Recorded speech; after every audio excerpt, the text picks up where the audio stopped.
Hi everyone, welcome to Mind Movers. So as always, I bring the most inspirational, aspirational guests with me. Georgia Meacham is an incredible advocate for mental health and inclusion. As a deaf individual, she has broken barriers and inspired many by sharing her unique journey and insights. Georgia's work focuses on empowering others to embrace their mental health challenges and promoting inclusivity in every aspect of life. She's also an absolute babe. Aww. She's a strong believer that our differences make us stronger, and she's here today to share her powerful story and expert advice. Welcome, Georgia. Thank you for having me, first and foremost. Welcome. And for those of you watching YouTube, don't forget to like and subscribe because I'm really trying to grow it for those who want long form. And you can see how amazing Georgia's denim jacket is and how incredible that she looks. So, Georgia, can you share a bit about your journey as a deaf individual and how that's shaped your perspective on mental health? I want to get right into it. Wow, I mean, it's such a big question because, where to begin? I think I'm going to start with the fact that you were born deaf, right? I was born deaf, and I had my first hearing aids fitted when I was 17 months after failing 2 hearing tests. This kind of became apparent to my mum when she was saying things and I was only repeating part of words back. So she was like, there's something not quite right, let's just And as a baby, double-check. were you crying and things like that, you know? Yeah, it was just, my mum would be, saying my name and I just wouldn't be responding. So I'm the second child, so she was obviously comparing to my brother, who I'm the first deaf person in the family. So she knew that something was different. But yeah, back to the mental health side of things. I think I, for so long, was ashamed and embarrassed by the devices that literally helped me get by in everyday life. I wouldn't be here today without them. And I think the point that I started to really embrace them and realise that actually this is a beautiful part of who I am and I wouldn't be who I am without that part of me, it has helped my mental health hugely. And I think I've never been happier because I can now just show up, whether it's to work things, to social things, as myself and not have to worry about not hearing because people don't know or not getting the right help. And yeah, now I speak up for myself and So when the hearing aid was fitted, Yes. How did it affect your learning journey? So how was school? Did you get bullied? Like, talk a little bit through that. So there's always the situation that when you find out your child is deaf, obviously it was a huge thing for my parents. They were trying to navigate a whole new journey as well. And, your child can try to learn how to talk, or they can learn how to sign, or they can try and do both. They can go to a deaf school. I believe in the UK there's 22 deaf schools, or they can try and go to a mainstream school. And, my parents, obviously wanting the best opportunities for me, thought that going to a mainstream school and seeing if I could learn how to talk would be the best option. And yeah, I think it was the best option because I was pushed and I had to overcome so many challenges by being in environments where people like me aren't necessarily thought of. And accessibility needs aren't always matched. So I've always learned how to be adaptable and And because obviously when I speak to you now, like your speech is perfect. Is that unique to your journey or is that something that is accessible to people that are born deaf? It's actually really interesting because I do have a bit of a lisp because of my hearing. And I have been made fun of that before, and a lot of people haven't realised that the way my speech is how it is because I'm deaf. But yeah, I do speak well. I don't have a very strong deaf accent, but that's because I've had to work hard, and I think people forget that. I've had to work a bit harder than everyone else. I had speech therapy at lunchtimes from the age of 3. Instead of going out to play with other children, I was with my speech therapist for half an hour every day at school. So there's a lot of behind the scenes that I don't think people realise that deaf children have to go through in order to cope in a mainstream society. So yeah, my speech is good because I've worked hard basically, and also being in the entertainment industry, I've had to work on it even harder. But something really interesting, whenever I meet voice coaches or dialect coaches, they can tell straight away from the way I talk. Georgia, you haven't got kids, have you? No, I don't. Yeah. So not yet. Yeah, with kids, I've always thought the one thing you can do for your child is make them confident. Yes. And with your disability, Yes. Is that how you refer to disability? Yeah, with your disability, becoming an actress or an influencer would be like one of the most difficult things to do, and yet you had the confidence to want to be that person. Do you put that down to your upbringing, or was there some event in childhood that sort of Was someone from Love Island? Made you think, I'm going to dominate, I'm going to You've watched too many. I mean, you could have been an accountant or a... Yeah. Gosh, there's so much to that question, because I say it and say it again, my parents and my family, I have the most incredible support system. And I think that's vital if you have some sort of difference, because these are the people that will rally you and be behind you. So were they overcompensating and really being behind you more than... No, I don't think they were, because I had a fear that I never wanted to be treated differently. So that's why I've always worked harder. I've always pushed myself. I've never wanted that extra help. And the reason that I fell into acting was because I could forget about... I could be on a stage and my difference wasn't a thing. Does that make sense? And also the beautiful part of acting is that you can tell other people's stories for people that can't. And I think, again, when you have some sort of difference, you rely on those platforms, whether it's TV, film. We learn so much, don't we? We learn about all different disabilities, diversity through film and TV. And I think that's something that made me really connect to the entertainment industry. Was there any discrimination though? I mean, did people say like, oh no, we don't think that she'll be okay for the role because she's deaf? Did you experience anything like that? Well, because I hid it for so long. That's where And how did you hide it? I was taking them out if I had to wear my hair up, and I was relying on lip reading. Wow. Which is why I was absolutely exhausted every single day. It was tiring. I was like carrying a weight every day because I was trying to hide. If I had them in and I had my hair down, I was so worried that someone would notice them.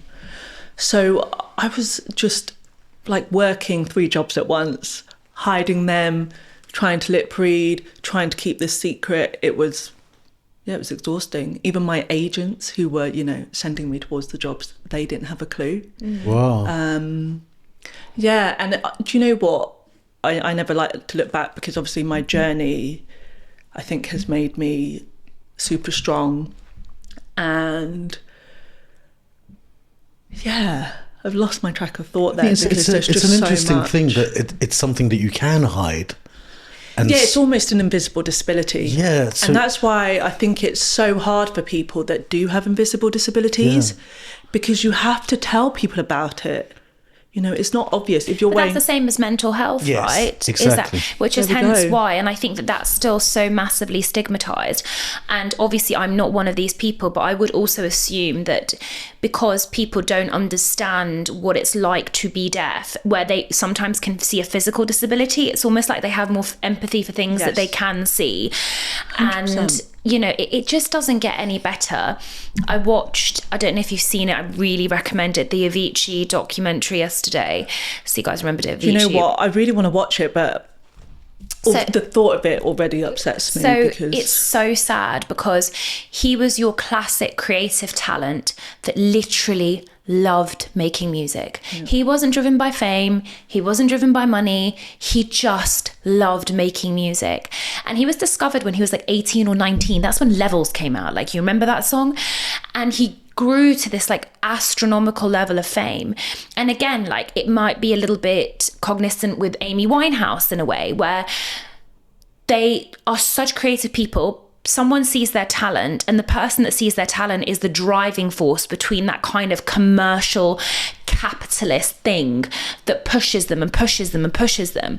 And when their mental health deteriorates, in hindsight, they're like, oh, we just didn't know. And it, you know, and we didn't know it was that bad. And it's like, but we keep repeating the same mistakes. And I think it's the same with like disabilities. You know, we can all say in hindsight, should have done that, shouldn't have done that. Yeah, we're all changing. I don't really believe many people do actually change, because there's another Avicii and there's another Amy Winehouse and there's another Constantly celebrity. happening. I think a huge part of it with these specific people as well is that they don't know how to voice their struggles. They don't know how to communicate to their loved ones, this is how I feel. Sometimes you don't know how to communicate what you're feeling.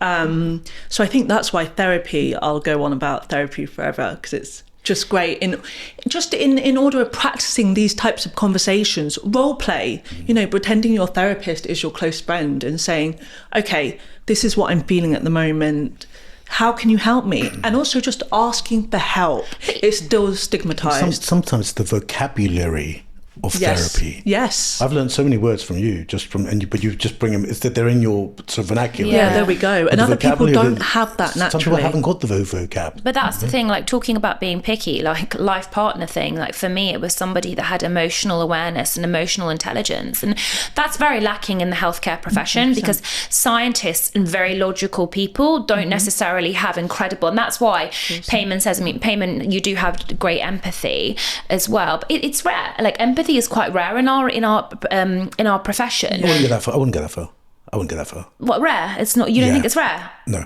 I think it's incredibly rare. Have you met lots of doctors that have empathy? Would you say? No. Thank you. My granddad was a scientist, and my mum, who is like me, she's so sensitive, so empathetic. We talk to each other about everything. She grew up with her dad, who's this medical scientist, and just the conversations, they were never on a deep level, and she really struggled with that. You know, but a scientist is different to a healthcare worker. No, I think they're all. I think it's all very similar. I'm sorry, Payman, you're wrong. And like, okay, for example, I went on Shivani's podcast before Christmas. I had something really awful happen to me medically about a few days before, and Shivani said to me, "Do you still want to come on the podcast?" And I was like, "You know what? It's fine. I'll just get through it." Probably didn't look my best on the podcast, lost a substantial amount of weight because of what I was going through. Anyways, I was on the podcast clip on TikTok, and someone, Dr. something or other, I'm not going to expose them, goes, "Oh my God, what the hell's happened to Dr. Rhona?" So I commented back being like, "What do you mean?" And they didn't reply. So then I wrote them a message saying, "What do you mean how's happened to Dr. Rhona?" I was like, "I don't mean to be rude, but you've lost all of your buccal fat, you've got temporal hollowing," basically tore my face apart, right? And I was like, I was actually going through something. Is this a man? I don't know, to be honest, because it was one of those profiles that didn't have any pictures.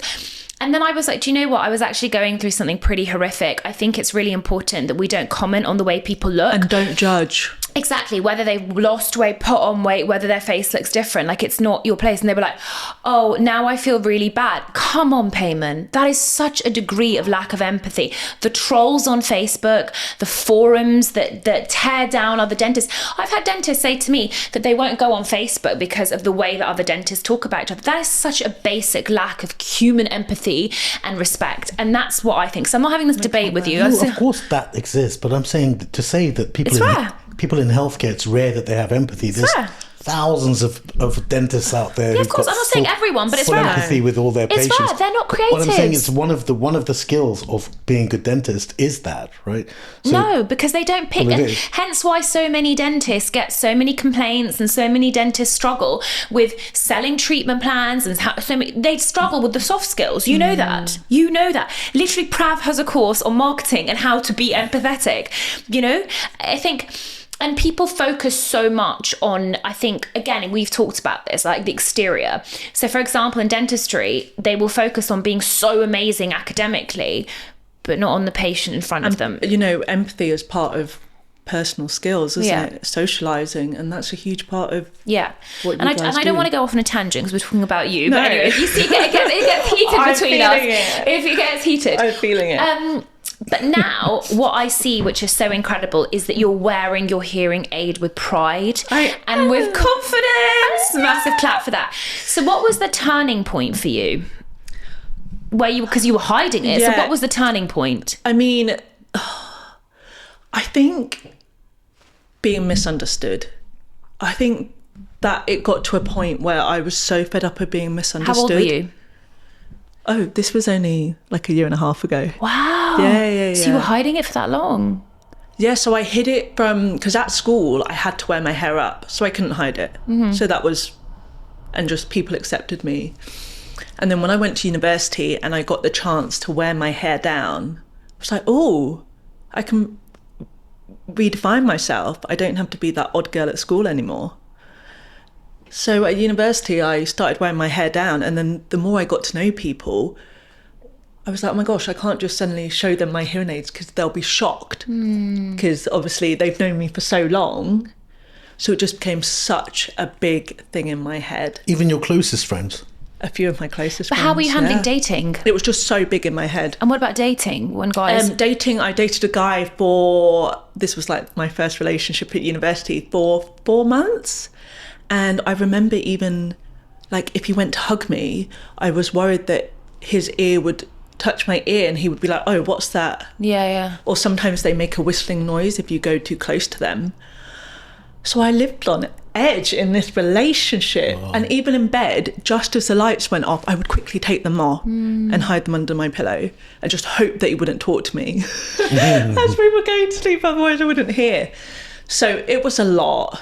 And I just, everything that I do from now on is because I never want anyone to feel like that. Life is hard enough already as it is without having to do these extra things, and not being able to show up as just you. So what was the turning point? Like, did something significant happen where you were like, fuck this, I'm not going to do it was this just anymore? seeing a bit more representation on TV and film. Yeah, because there was that... Some other deaf people. Yeah, there was a girl a huge thing to point out, not just deaf people or seeing hearing aids, it's young people. Because you see loads of grandparents, older people with hearing aids, but you don't necessarily see young people. And I didn't know one other person till like 2 years ago that was under the age of 30 and had hearing aids. So now, looking into it, is the evidence that there are lots of people hiding? Must be, right? Do you know what? I'm so thankful. Like, when I think about it, it makes me shiver. I don't know why I'm getting emotional. Yeah, Probably because I'm on my period. Yeah. But just like I'm Oh, getting emotional. no, get emotional. It's okay. It's not the first. wrong with Sorry. that. Nothing wrong with that. I knew I'd get like this. No, it's just because I had such a lovely message. I think it was only the other week, and it just made me realise, oh wow, this is why I'm doing it again. A girl. Oh, bless you. Sorry. That's all right. Should have warned you. That's all right. Deeply emotional. No, I had a younger girl message me, and do you know what? I could read out the message. Yeah, go for it. People actually take the time to message and share their story. And how brave is that? This is strangers that are messaging me. Yeah. And I think everyone's so brave, and I think that's what really gets me, because it's so hard for some people just to even write it, and the fact that I'm giving some people this little bit of confidence to share it, even if it's just with me. Rhona, you think being vulnerable, sharing something about yourself that you might think is a weakness, No, I get... makes that thing more acceptable to you? Is that... No, it's just like, I think as George has said, like, shared experiences are really powerful. When I did my 2024 look back, and I said, like, basically it's been a bit it was a really tough year for me. Bless like you. the amount of people. Yeah, that was beautiful, by the way. Yeah, well, thank you. But I feel like I'm always hearting your thing. I'm like, yes. I'm like, oh, she's going to think I'm crazy. I had a lot of people message me saying, like, I just want you to know, like, it's so refreshing because everybody writes their highlight reel and how amazing their life is, and you actually were really honest and real, and like on the outside, like, you wouldn't even think that you're going through that stuff. Also, so I just want to thank you. Especially because you had such a great year as well. Yeah, exactly. That people probably only see you and see, she's the founder of the new dentist clinic. Yeah. So they probably don't even think that you would even possibly go through these types of things. I think that's the thing, like with Avicii as well, like people were like, he's the richest, most famous DJ of his time. Why do you have depression? Why do you have anxiety? There we go. Do you know what I mean? It's just classic. But do you think there's an element of oversharing? Like, is that a thing you worry about? I think oversharing is... I think it's not oversharing, it's positive toxicity. Yeah. It's being too positive. Toxic positivity. Yeah, toxic positivity. I can't bear toxic positivity. Explain it. So, and I think some people that overshare tend to... So toxic positivity is where people are like, I don't want to talk about bad things, and I don't want to see bad images, and I don't want to put not any necessarily that, but just being like so motivated but just and be so like, driven. It's all in your head. You've got to think positive. You've got to be abundant. And to be honest with you, I'm going to be completely honest, I actually cut out quite a lot of people like that last year. And when I say cut out, it's not the cut out where I was like, you're out of my life. I was like, do you know what? You just want to see less of it. I want to see less of them as well, because what I felt is that my feelings weren't being validated, and what I actually found was they were unable to hold space for me. So what I mean by that is that my discomfort made them too uncomfortable. So it was easier for them to be like, babes, just write down affirmations, life is great, don't put that down. And I'm like, I'm grieving something. I have literally lost something. That's what happened to me last year. And you're telling me that I can't be upset and it's all in my mind and I manifested this? Like, no, please. Toxic positivity doesn't work for me. It just doesn't. But then you know how people say cut out negative people around you because they bring you down. Do you subscribe to that idea? Yeah, absolutely as well. I think there's like, there is a balance. What I like to see is that the human experience is flawed. It is wonderfully beautiful, and it is extrinsically complicated as well. There are highs and there are lows, and life is not a constant.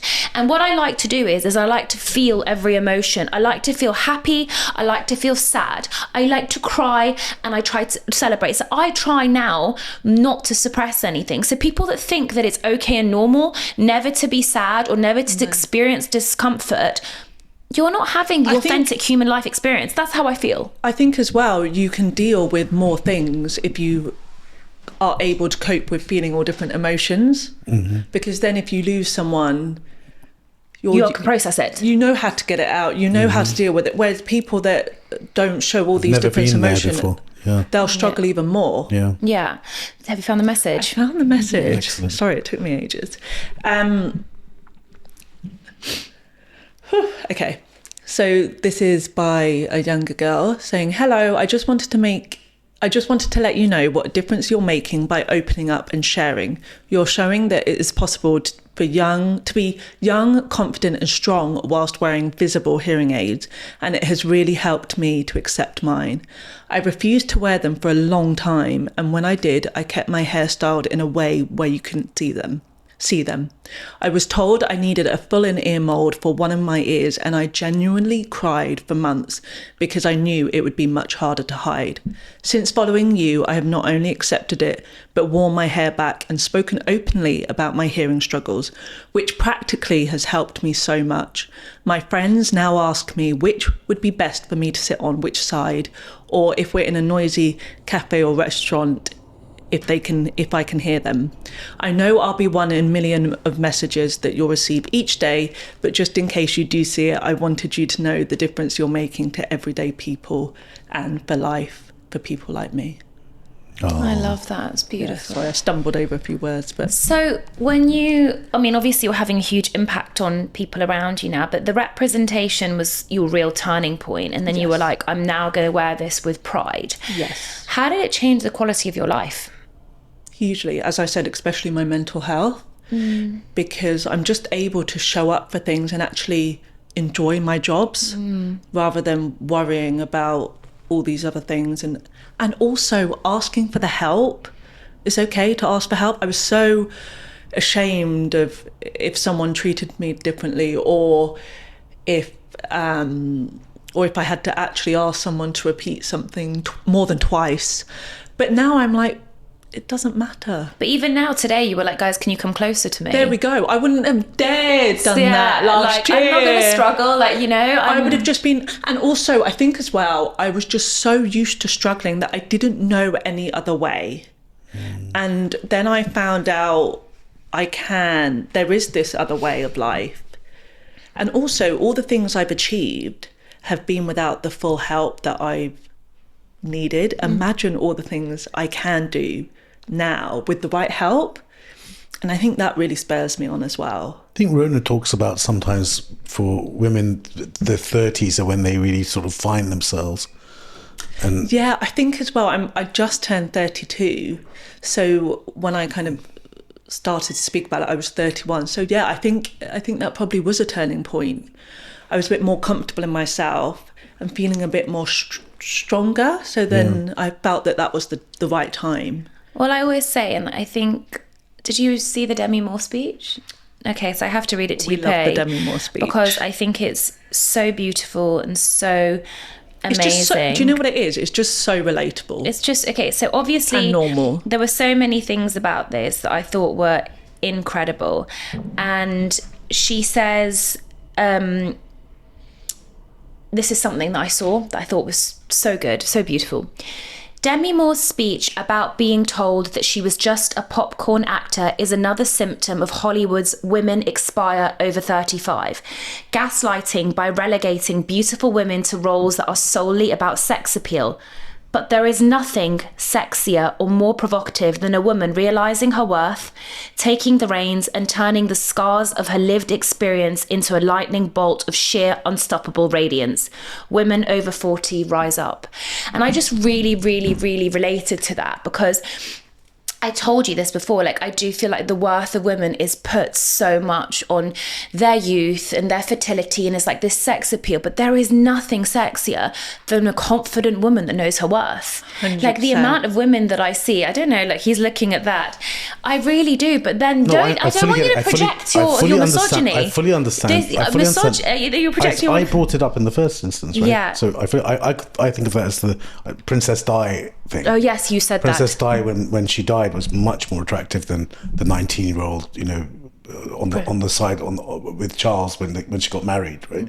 Because of the confidence. Yeah, I fully get that. And also, Prince Di, she was kind and she was warm and She was herself. She did show vulnerability. Yeah. And so it made her more relatable. Yeah. And therefore, she was more of an inspiration because people felt connected to her. 100%. The face you saw, right, it was something around, pretty privilege, yeah?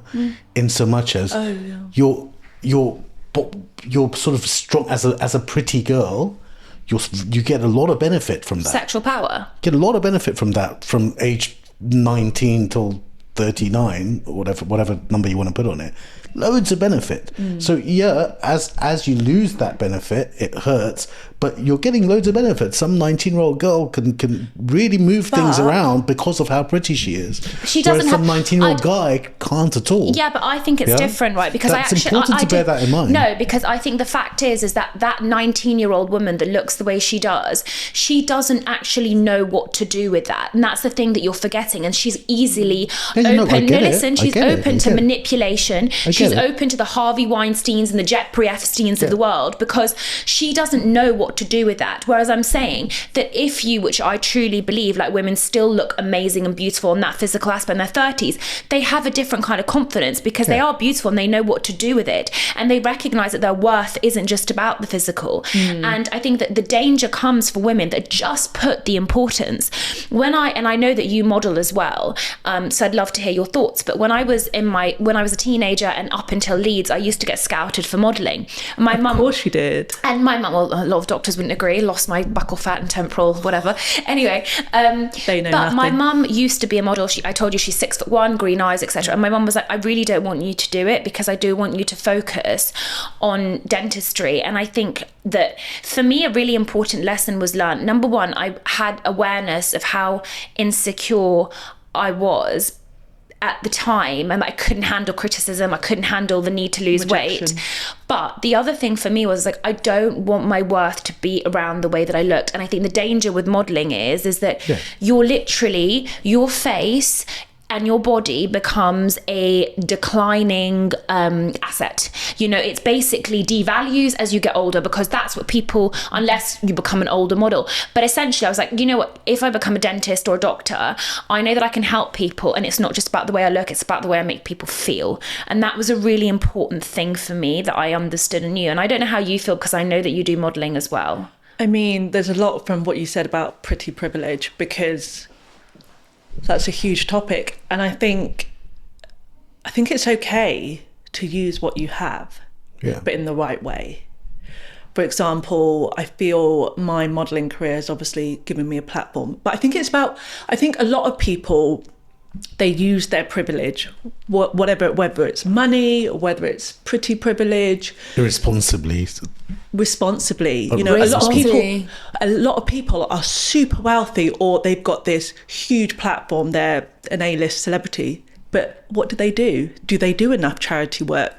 Do they do enough talking? But I'm going to disagree with you for one aspect. Okay, and then we'll go back to the modelling. Yeah, because one thing that it says, you said responsibly and Payman said irresponsibly, because I would agree, like, some people are using, they would say they're empowered, but they're using... But both happen. Right? Yeah, so, but the thing is, like, something like OnlyFans, right, for example, so they're using the body in the way that they look, and they say, well, who cares? Like, I'm here now to exploit men, I'm rich, I'm living in my penthouse in Battersea or whatever it is, because I'm using the way that I look to get money.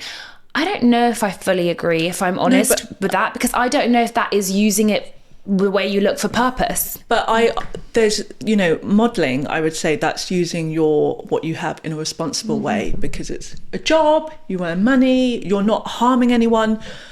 OnlyFans, again, controversial. I would never do it, because I don't think it's always 100% responsible, in a sense that other people can be affected by it.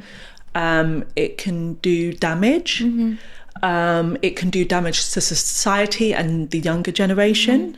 Whereas I think if you're doing something that's not harming anyone, that's okay. It's fine. Yeah. I get it. I think I'm a bit judgmental of both of you, though. Lol. In so much as, you know, why shouldn't a woman be a sex worker of any sort? I'm not saying that they shouldn't be a sex worker. Whether it's OnlyFans or... Do whatever you want to do, but as long as it's not harming your family, as long as it's not... Harming your mental health. And if you're a sex worker, but if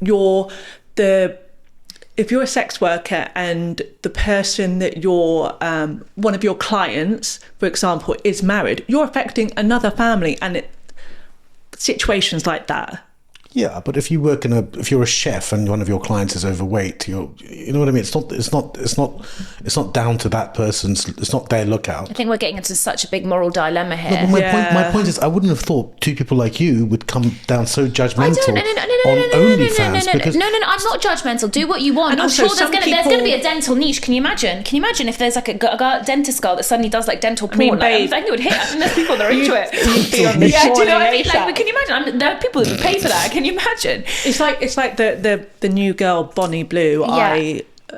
Yeah. I think it's awful how much media attention she's getting. Yeah, but that was the thing, she's doing so much damage. I mean, and it's horrific. It's actually horrific. There's also a difference between Bonnie Blue and Lily Phillips, because people say that, like, when people look at Lily Phillips, because Lily Phillips obviously is trying to break a world record. She slept with 100 guys in one day, and now she wants to do 1,000. Do you know what? I almost don't want to talk about it because they've had so much attention. Yeah, I know. True, right. but I'm gonna just make a point here that someone did a documentary, and then, oh guys, who's the woman that used to be on the Daily Wire? Payman, you know, Candace Owens also like went on like an interview and basically said to like, I don't think you're happy.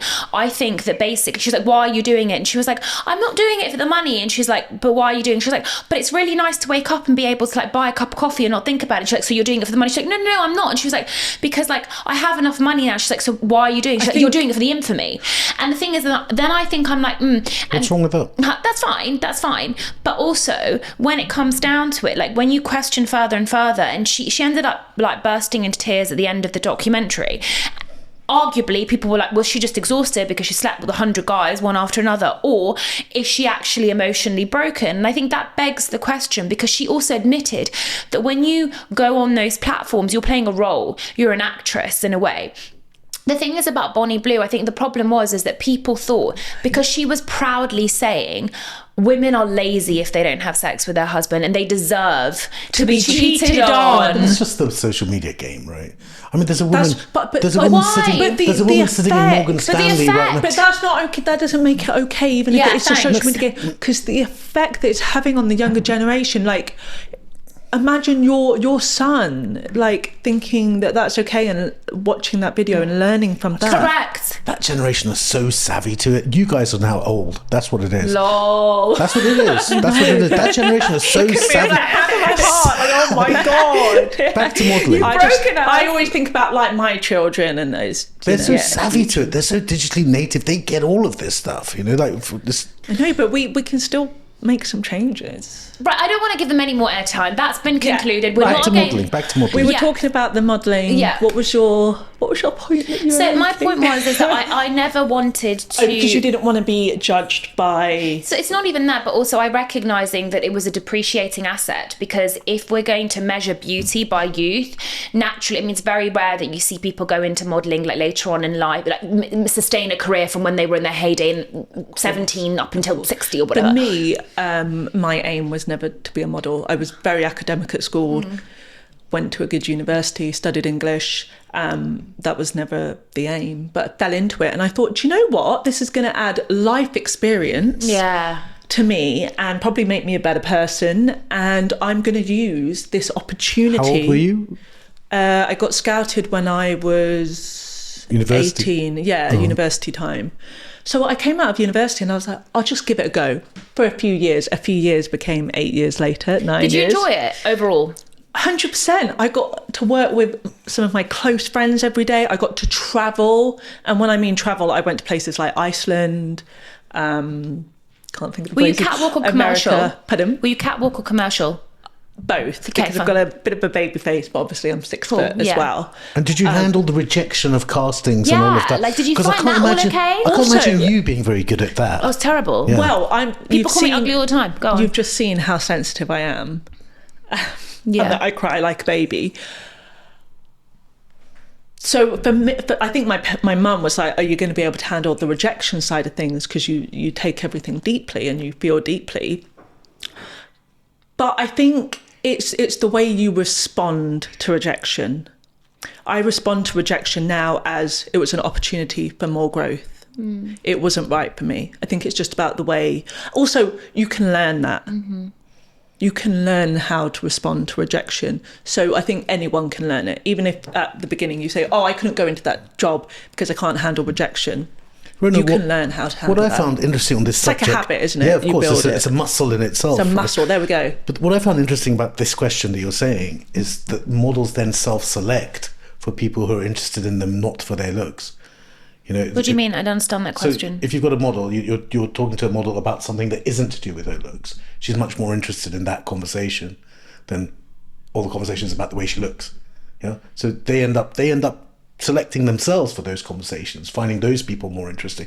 I might find models interesting because they're pretty. Yeah. They find people who not interested in looks interesting. So it's like The ones I've spoken to, generally that's what ends up happening to them. But back to, sorry, Rhona, back to the second point that you made, and leading off your point, that for me, I was only ever going to use modelling to do what I wanted to do, which was acting.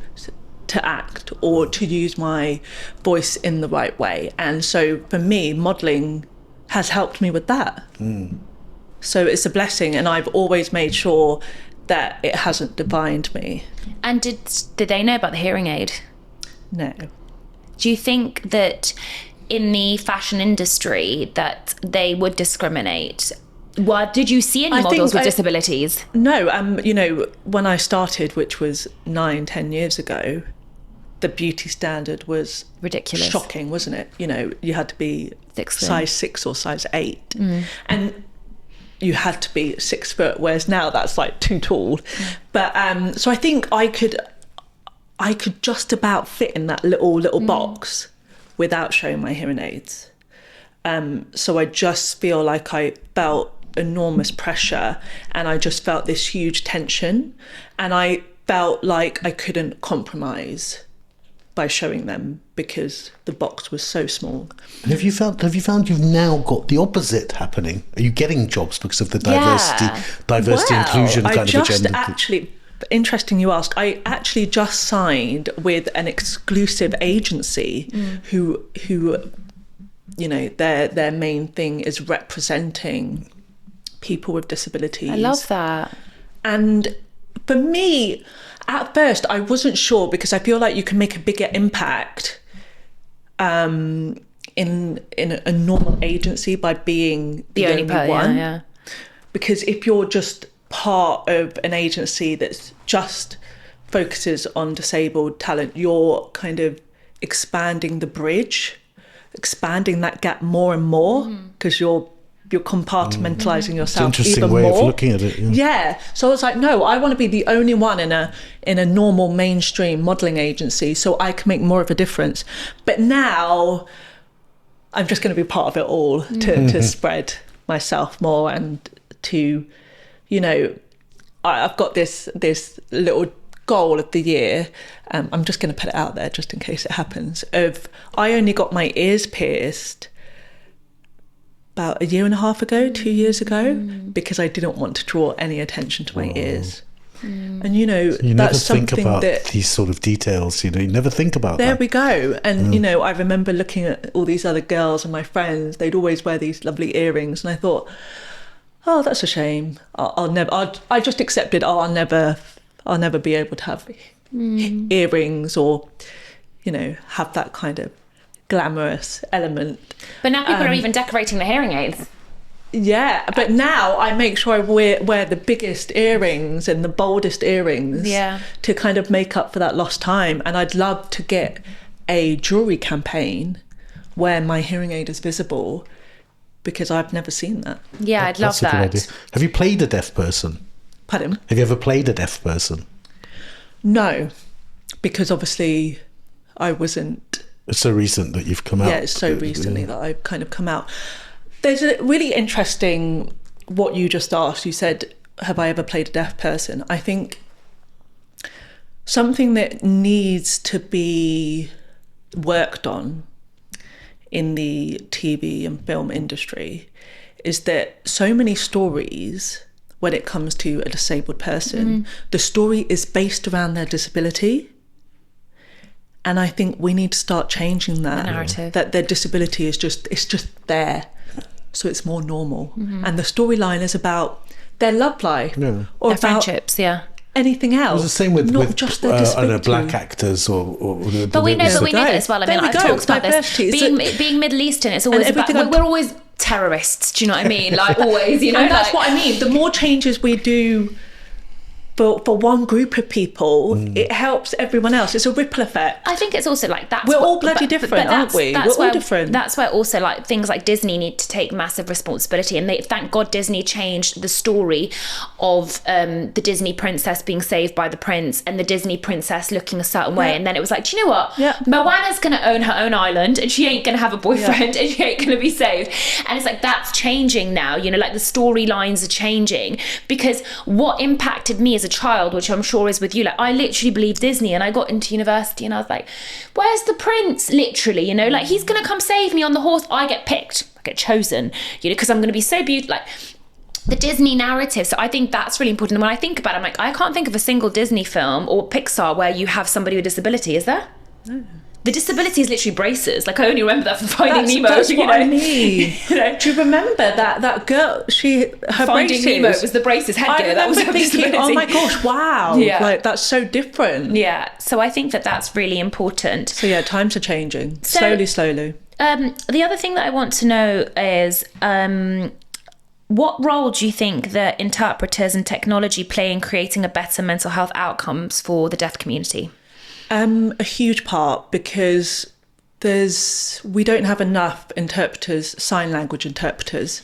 And if you think about if we're having a therapy session and myself or someone else has to have a sign language interpreter, if there isn't a sign language interpreter available, that means that either a family friend or a family friend, a friend or a family member has to be there in order to help with the communication barrier. And that means that person that's attending therapy may not be able to talk about certain topics because they've got that family member there or that friend member. And I can sort of relate in the same way that whenever I've been to hospital, which has been a lot, I've always had my mum there, because sometimes I don't always hear things the first time round, and especially with medical terminology, it's really, really important. It's hard enough when you can hear. Exactly, and it's really important that you're hearing everything, because it's important advice that's being given. So I've always had someone else there, my mum, and sometimes when I've had, say, operations and certain things like that, I've had my hearing aids taken out. So it's even more important that I've always had a person there. So, that's why I'm really... Families are huge. If you haven't got them in, do you hear nothing? Yeah. No, so I'm moderately to severely deaf in both ears. So I do have a bit of hearing. Hearing aids just amplify sounds. I think there's a misconception that as soon as I put my hearing aids in, I can hear like you guys. Yeah. That's not the case. They just amplify. I struggle, say, if I'm in a cinema, because it's technology to technology. Sometimes you get weird sounds. And that's why when we came in this room today, I could hear something different to you guys. Yeah. So, there's lots of misconceptions, I think. So I do hear a bit, but I have to be close to you. I have to make sure I can see your lips. If it's a dark room or late at night, I really struggle. Like on holidays with friends, when it starts to get late at night and everyone's like chatting by the pool, I feel like I don't really get involved in chats as much. What about nightclubs? Hookups. Like no, isn't no nightclubs like dancing? Yeah. No, I can't hear nightclubs. No. So like when there's really loud music, how is it for you? Hard. Do you actually not enjoy it? Do you know what I mean? Like, you know, if there's like a big DJ. Do you know what? Sometimes if something's too loud, I take my hearing aids out. So it's, because also you've got to remember, I'm not used to hearing loud sounds all the time. So I can get like a sensory overload. So it's really important that I have those quiet moments. So in a nightclub, if I have my hearing aids in for the full time, I would just be knocked out. So even at the cinema, like sometimes I have to lower the volume on my hearing aids because it's just too loud to me because I'm not used to it. So with regards to dating, obviously you've had relationships, hookups that we can get onto that. Have you had any discrimination? Like, do you feel like there have been, and obviously if those are those people, they're not even worth your time, but have you had any experience of that or not? Has it been like overwhelmingly positive, or has there been times where like someone finds out or they see and they're like, you feel like them sort of pull back? Surprisingly, it's been really positive. Good. That's amazing. I remember my second partner, lovely guy. I think we were on the third week of dating, and I was thinking, right, I need to tell him soon, just in case he thinks I'm ignoring him, or, you know, we're in a difficult situation. And so I really, you know, I motivated myself. I was like, okay, is this the right time to do it? Anyway, we were in the car and I was like, okay, this is the moment to tell him. And I told him, and it was such a huge moment. And I was thinking, oh my God, what's he going to reply? How's he going to reply? Is he going to have a big reaction to this? And he turned around and he said, oh, I already knew. I saw it one morning. You just moved your hand and I saw it. And yeah, so I already knew. I couldn't believe it. Yeah. He was so chilled about it. And yeah, so I think I've been really lucky in that sense. Not lucky, it's just, no one's had a big reaction about it. Again, it was always me. It was just always a big thing for me. Something you said on Shivani's podcast sort of struck me. It was, or something she said, the question around, you know, who's got permission to ask questions like this? I mean, I don't know. I mean, in this room, I've had people and asked them questions, and then maybe later on thought maybe I shouldn't have even asked that question. Is that a thing for you? Do you know what? I think it's the more questions you ask, whether it's, you know, how can we help, or those kind of questions. I think. No, in this room, of course, right? Do you know what? You say that. It would be good for you to get this message out, right? Yes. But in life, day-to-day life, when someone finds out, or if, you know, is there an do you know what? I really encourage people to ask whatever questions they want or they think, because also some questions, no question is going to be wrong. Really? And I think we should encourage people for being brave enough to even ask a question about someone's struggle or So the thing is, it's interesting that you say that. So one of my best friends, she's a psychotherapist, and they were having they have like group therapy sessions as part of their training, because she's training to do it. Okay. And one of the other candidates was like talking about pronouns, because it's really important for them to be addressed by they. Yeah. And one of the other therapists in the group was like, oh, but you know, like, I'm just really curious to know about the whole pronoun argument. And the other person was like, not offended, but they were like, it's not my job to educate you. There is enough information on the internet about why pronouns are important. No, why are they important to you? It's a different question. Because I think that person was like, what's the history of it? Like, how did it come about? Asking a lot of questions. Oh, okay. But the person that wanted to be addressed, that's also really positive, because they're interested and they want to know. But that's not the way because the person was like, you're being lazy because you're not doing the work to actually like research it. Like, you're almost being like ignorant. Do you know what I mean? Yes. Whereas there is enough now out there for you to just go up and Google it, or like research, or watch YouTube on it, or something like that. So I do think people's views are different. I mean, it's in the nuance, though. I mean, if she just didn't like her, maybe that's the way she would say it. Yeah, I think it really is deeply individual. Like, I once had a person that I knew, and I genuinely was asking a question. They were of Islamic faith, and I was asking a question because there was another influencer of Islamic faith that was like presenting toxic masculinity and talking about the religion like as a whole. And I asked that person, but I think I had offended her and I didn't mean to, but I actually wanted to ask her. I was like, this guy says this, like, what would be your response to it? And she was like, that's such a minority. And I was like, oh, because to me it looks like the majority because of the amount of engagement he's getting on his post. And I really genuinely wanted to be educated. I wasn't doing it to offend. But that person took his offence. And then I, like you, was like, oh God, maybe I shouldn't have asked that. Do you see what I mean? I'll just quietly do my own research, you know? But then I think it's better to ask and get a response of, do your own research. You shouldn't ask that, or do your own research, because the more we stop people from asking certain questions, the more they're going to stop asking certain questions about other topics and So I want to ask you, restricts. can you share Why are you doing that? because I'm like looking and I'm like genuinely interested in this. Can you share a moment when you felt truly heard and understood in the metaphorical sense, despite the challenges that you faced? I think I'm just going to keep it simple, not too deep. But I think just, as I said, those messages that I've received from everyday people from all walks of life, that keeps me... Sorry, what was your question again? So can you share a moment when you felt truly heard and understood despite challenges?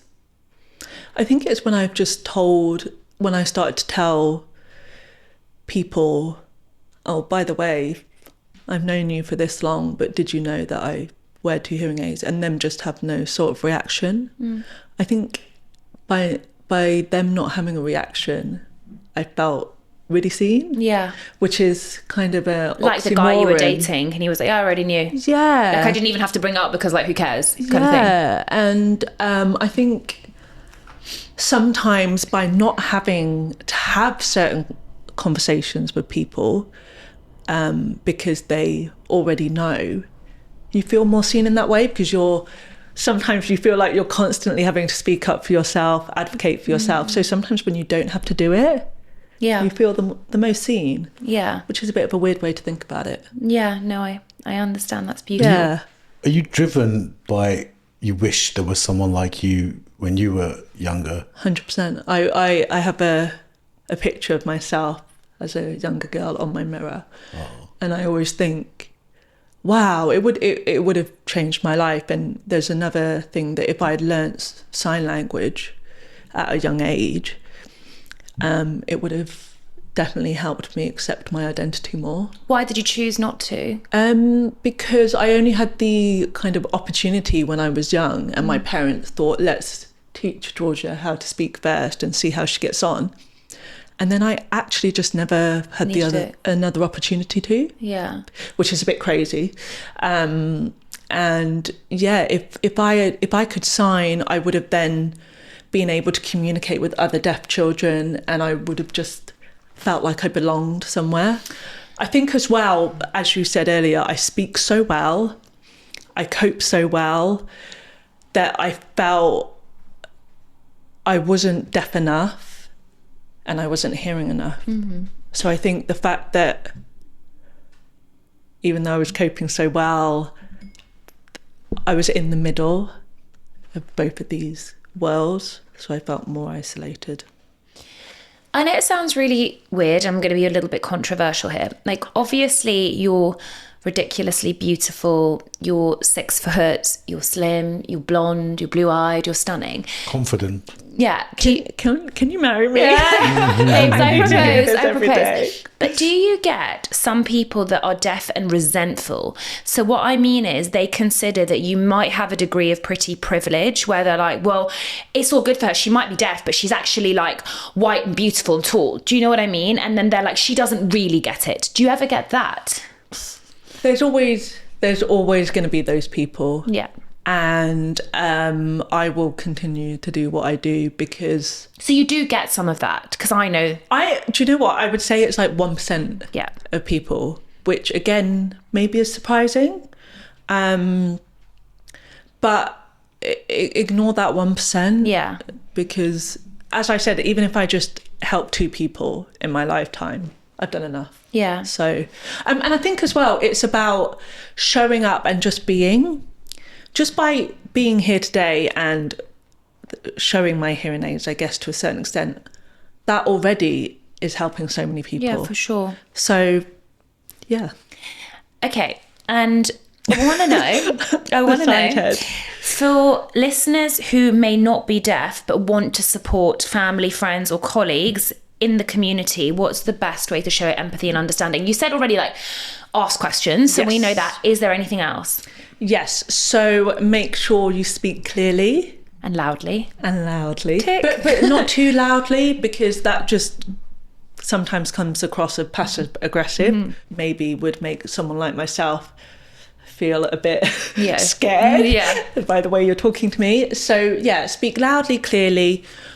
Don't cover your lips. Okay. So I know when people talk, sometimes they use, just make sure your lips are on show, and that the environment that you're in, it's lightly lit. Like today is perfect. I can see you both. And if there's background noise, just try and accommodate that person. You know, it's such a simple question. Where would you like to sit? Do you need to, if someone's deaf in one ear, oh, do you want me to sit that side so it's easier, or this side? So it's very, very simple, but it's just things that I don't think we think of enough. I feel like we've been a bit guilty of the sort of situation about just talking about your deafness. You know, we've done that during this part. We've talked about other things. Yeah. But the thing is, I know, but the thing is I came with that intention only in the sense that I feel that I obviously know. Why do you feel guilty about it? Yeah, why do you feel guilty? Because, you know, because of what you said. I'm sorry, can I just interject there? I don't know, I might be wrong, but I think almost the fact that we are having a conversation about it, a normal conversation, is exactly the purpose of why we are having this. Because as Georgia said, you know, people might feel like they want to shy away from it, or they don't want to talk about it, they don't want to understand it. And also it's okay to not know, like, things, or not. I came across a completely mute person, so someone that doesn't speak at all, and obviously that's someone that's part of my community, and I panicked because I didn't know how to communicate with them.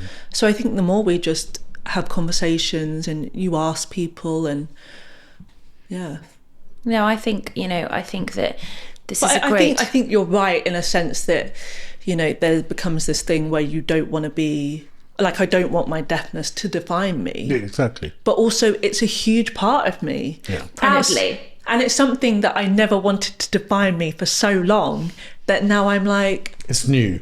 Yeah. What? Gosh. Like, it's about bloody time. Yeah. No, I'm so proud of you. Oh, bless you. And one thing that I do want to ask you is that if you could leave our listeners with one powerful message about mental health, what would it be? So there's a quote that I love, and it can be taken in so many different ways, which I think is why it's so beautiful. The more you glow, the more others glow back. Yeah, I love that. And I think it's whether you're being vulnerable. So if I'm vulnerable, it will encourage you to be vulnerable too. And it's about inviting everyone to shine in their own unique way. Yeah, I love love it's a ripple effect, isn't it? Yeah. So the kinder you are to someone, they're more likely to be kind back. Yeah. I love that. And that's why when I met you, it was love at first sight. There we go. It's like, on one knee now. Like positive, just beautiful energy. And you're such an amazing advocate, an amazing woman. It means a lot. And I'm so grateful you could be here today. You met through Sana, huh? Yes, but Georgia, you didn't come to the party of the century. Tell him how he missed out. I supported Rhona. Yeah, and that's when I saw Georgia, and obviously, like, being such a powerhouse and such a beautiful woman, you know, everyone was like, "Who's that tall, leggy blonde?" Well, I was more like, "Where's this Queen Rhona that everyone's talking about?" So, and then we had a night out together in London with the girl that organised my party, we did, Lara, and Sana. We just got on really well and just really connect. But I think like soft souls connect in that way. What star sign are you? Sagittarius. Oh yeah, you said that. But yeah, I'm a Pisces, so I'm a typical. What star sign are you? Taurus. Oh, that explains everything. Is that March? No, May. I'm March. Oh my god, I really don't like Tauruses. It's really sad for me. I'm more on the Knightsbridge end of Taurus. Oh Lord, I love that. Okay, well, thank you everyone for listening. Georgia, what is your Instagram so people can look it up, please? Just simple Georgia Meacham. So please have a look. She's amazingly inspirational, aspirational, as I said. And please don't forget to like and subscribe to the YouTube channel. Bye, everyone.